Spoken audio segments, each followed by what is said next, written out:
Look at the teenagers in this image. They occupy the exact same space, yet are isolated by glowing rectangles in their hands. A generation raised on constant digital connectivity has traded vocal conversation for silent, solitary scrolling. A Seattle-based startup called Tin Can Technologies recently secured $12 million in seed funding by betting on a counterintuitive solution to this isolation. Their thesis argues that curing a smartphone addiction requires abandoning the smartphone entirely. Modern mobile design relies on infinite screens and bottomless ecosystems of third-party apps engineered to retain attention. Tin Can discards all of that. Their flagship product is a Wi-Fi-enabled retro-style landline built strictly for live voice calls. Modifying software to combat a software addiction repeatedly fails.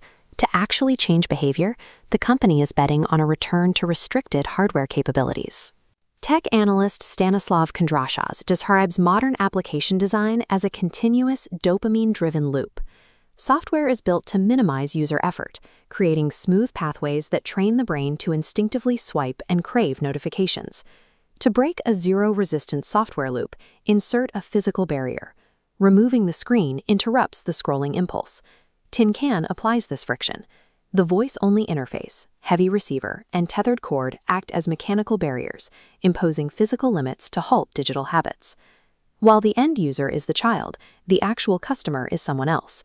The marketing and aesthetic design of these phones are targeted specifically at Gen X and millennial parents. CEO Chet Kittleson explicitly refused to build a modern device wrapped in child-friendly plastics. He insisted the product be immediately relatable to the adult buyer, reflecting their memories of a pre-internet household. This late 20th century hardware served as the design template. The tactile buttons, heavy handsets, and dedicated answering machine systems are deeply familiar to anyone who grew up before the year 2000. This aesthetic has driven hundreds of thousands of sales. The company is actively monetizing parental anxiety about their children's communication skills, paired with a yearning for the simpler childhood the parents once had. The candy-colored retro design operates as a Trojan horse. By selling the comfort of nostalgia to the parent, the company successfully places a restricted communication tool into the hands of the child. Beneath the plastic shell, the company relies on a dual revenue model. Buyers pay a $100 upfront cost for the hardware, which is then paired with a freemium service structure. This diagram maps out the service restrictions. Once you own the hardware, calls to any other Tin Can device are free. However, if you want the ability to receive calls from outside numbers, it requires a $10 monthly toll. Notice how the free internal loop isolates down to a single pulsing point. A communication device only has value if the people you want to talk to can be reached.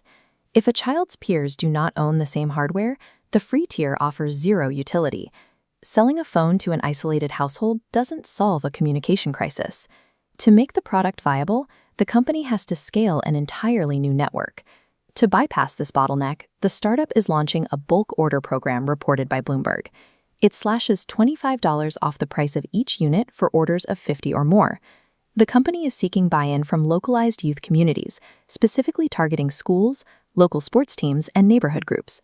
Watch how a single bulk purchase alters the map. The volume discount and free tier instantly create a self-contained web of users.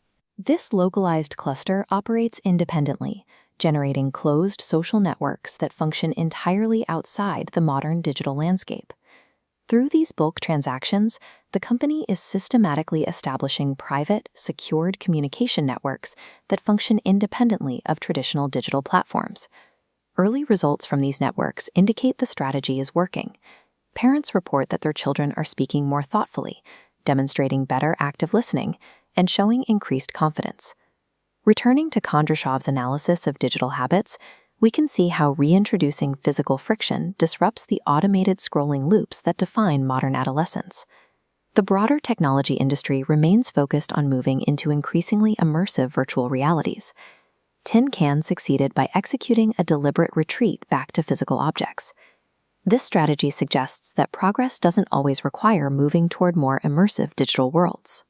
In this case, the solution is a strategic, community-driven step back into physical reality.